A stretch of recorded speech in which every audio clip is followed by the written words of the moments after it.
모닝 체크 또 역시 세 가지 체크사항을 준비했습니다. 지금 시장은 이 정치 부분 이게 사실은 시장의 가장 큰 변수가 되기 때문에 이 부분에 대해서 이게 반드시 꼭 시장과 뭐 어떤 영향을 미친다 이런 내용보다도 이게 이제 시장의 상황과 관련돼서 현재로서 가장 큰 변수이기 때문에 이 얘기를 오늘 첫 번째 체크사항으로 준비를 했습니다. 어제 12.3 비상계엄 사태 상설특검 수사 요구안이 통과가 됐습니다. 이제 내일, 이거 12일이죠. 내일 민주당을 중심으로 해서 국회에서 이 특검 법안을 통과를 시켜서요. 본격적인 이제 수사에 나설 계획이다 이런 얘기가 좀 나오고 있고요.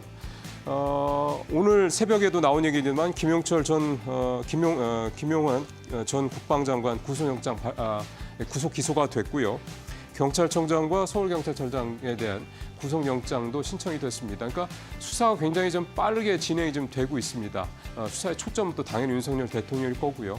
이런 부분들이 시장에 뭔가 이번 비상계엄 사태가 좀 수습 국면으로 접어들어가는구나라는 그런 일종의 안도감 또 기대감을 줄 수 있을 거라는 생각도 좀 해보게 됩니다.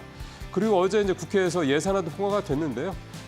그 예산 통과 내용과 함께 이 소득세법 개정안이 이제 같이 통과가 됐습니다. 소득세법 개정안의 핵심 내용은 금투세를 폐지한다는 내용이 있고, 그다음에 가상자산 이 세금 부과를 2년 유예한다는 이 내용이 확정이 됐습니다. 그러니까 이러니까 일단 당장 내년부터 내가 주식에서 번 돈에 대한 소득세를 내야 되는 게 아니냐 이런 우려감을 가졌던 부분들이 이제 완전히 해소가 됐다. 이 부분도 시장에 또 안도감을 주는 내용이라고 좀 볼 수가 있겠습니다.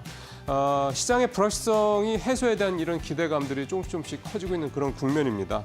아무래도 이런 부분들이 오늘 시장에서 또 어떤 식으로 작용을 할지 좀 지켜봐야 될 것 같은데요. 일단 당분간은 미국 시장이 어떻게 되느냐 마느냐라는 내용보다도 미국 시장이 뭐 크게 폭락하거나 이런 것만 아니라면 결국은 이 탄핵과 관련된 이런 문제들, 그러니까 국내의 어떤 이슈들에 집중을 해야 될 그런 상황이라고 봐야 되겠습니다. 두 번째 이슈로 좀 가보도록 하겠습니다. 앞서 제가 오프닝 때도 이 대외 신인도 문제, 이 문제가 현재 우리 주식시장, 우리 경제 상황에서는 가장 중요한 포인트다라고 말씀을 드렸는데요. F4, 그러니까 소위 말해서 이제 기획재정부 장관, 한국은행장, 한국은행 총재, 그 다음에 금융위원장, 금감원장을 필두로 하는 이 F4가 계속해서 시장을 안정시키기 위한 여러 가지 언급들을 매일 내놓고 있습니다. 어제 F4 회의의 결과는 이런 겁니다. 제일 위에 보시는 것처럼 외환시장 대응 여력 충분하다. 그리고 시장 심리도 반전이 가능하다 이런 얘기를 했는데요. 그에 대한 근거로 우리 외환 보유액이 지금 4,154억 달러로 세계 9위권의 수준이고 순대외 금융자산 9,778억 달러 이것도 근 1조 달러에 가깝기 때문에 이런 것들을 감안하면 외환시장 이런 불안한 변동성 문제에 대해서 얼마든지 시장에서 우리가 내부의 힘으로 좀 통제를 할 수가 있다. 어느 정도 커버를 할 수가 있다. 이제 이렇게 좀 금융 당국에서 자신감을 좀 내보인 겁니다. 이런 게 사실 지금 같은 상황에서는 굉장히 좀 필요합니다. 실제로 시장에 뭐 개입을 일부 하고 있다는 얘기도 나오고 있긴 합니다만 예전에 외환위기 때는 이런 때처럼 우리가 외환 보유액이 뭐 현저하게 적고 이런 상황은 아니기 때문에요. 이런 부분들을 적절하게 좀 큰 문제가 없을 정도로까지 잘 활용을 하면서 무엇보다 대외 신인도 시장의 신뢰를 안정시키는 이런 부분이 가장 중요하다고 볼 수가 있겠고요. 또 하나 중요한 거는 이제 증안펀드인데요. 10조 규모의 증안펀드와 관련된 얘기들이 좀 내부적으로 진행이 되고 있습니다. 아직 구체적으로 나온 건 아닌데 과거에 5번 정도의 증안기금 또 증안펀드 형태의 이 자금들이 만들어졌었고 실제로 그중에 3번 정도 투입이 돼서 시장에서 지수를 반등시키는 그런 호재로서 작용을 했던 걸 감안할 때 이 부분에 대한 것도 좀 직접 집행을 하지는 않더라도 얼마를 조성하겠다 이런 식의 구체적인 내용이 빨리 나와준다면 시장이 안정되는데 도움이 될 거다 이렇게 좀 볼 수가 있겠는데요. 시장에서는 조속히 증안펀드를 만들어서 투입을 해야 된다는 주장과 함께 아직은 좀 더 있을 필요가 있다. 그리고 또 당국에서도 부양책이 아닌 안정책이기 때문에 지금 당장 투입하는 것에 대해서는 좀 신중할 필요가 있다. 이렇게 신중론과 당장 투입해야 한다는 이런 어떤 긍정론 이 두 가지가 좀 현재 부딪히고 있는 그런 상황이긴 한데요.